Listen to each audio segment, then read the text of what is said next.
what species would become dominant on Earth if humans died out? In a post-apocalyptic future, what might happen to life if humans left the scene?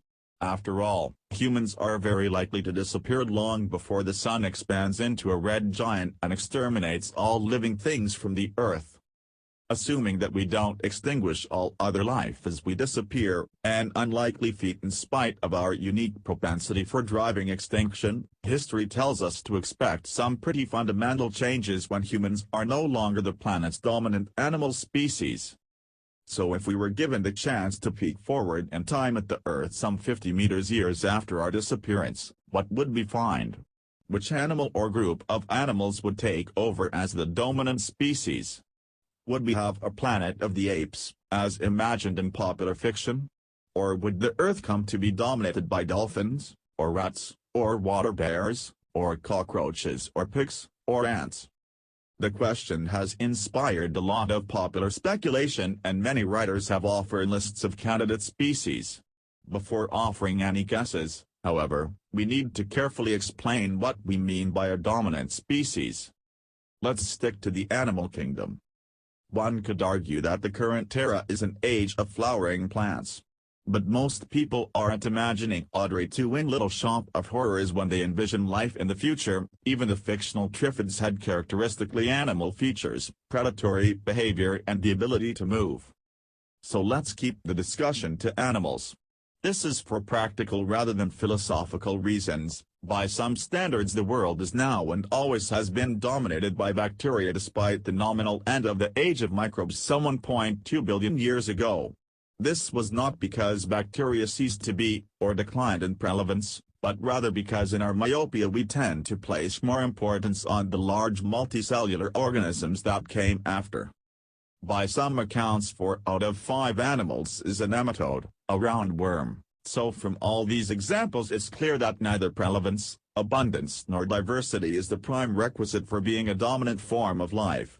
Instead our imaginations are captured by large and charismatic organisms. The meek shall inherit the earth. There's an undeniable degree of narcissism in the human designation of dominant species and a strong tendency to award the title to close relatives. The Planet of the Apes imagines that our closest primate relatives could develop speech and adopt our technology if we gave them the time and space to do so. But non-human primate societies are unlikely to inherit our dominance of the Earth, because the apes are likely to precede us to extinction. We are already the only living hominid that's conservation status is not endangered or critically endangered, and the kind of global crisis that would extinguish our species is unlikely to spare the fragile remaining populations of the other great apes. In fact, any extinction event that affects humans will probably be most dangerous to organisms that share our basic physiological requirements. Even if humans succumb to a global pandemic that affects relatively few other mammals, the great apes are precisely the species that are most at risk of contracting any new diseases that drive us from the Earth.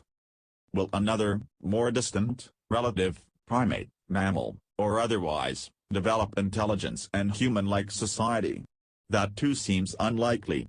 Of all the species that were arguably dominant animals at some stage in the history of the Earth, humans are alone in their remarkable intelligence and manual dexterity. It follows that such traits are neither requirements for being dominant among animals, nor particularly likely traits to evolve. Evolution does not favor intelligence for its own sake, but only if it leads to higher survival and reproductive success. Consequently, it's a profound mistake to imagine that our successors are likely to be especially intelligent or social creatures, or that they will be capable of speech, or adept with human technology. So what can we safely speculate about the dominant species, some 50 years after humanity? The answer is both dissatisfying and thrilling all at once. While we can be reasonably confident that it won't be a talking chimpanzee, we otherwise have no idea what it will look like. The world has seen a number of mass extinction events in the course of its history. The diversification of life following each event was relatively rapid, and the adoptive radiation of new species produced new forms, including many unlike the ancestral lineages that spawned them after surviving the prior extinction. the small shrew-like creatures that scurried beneath the feet of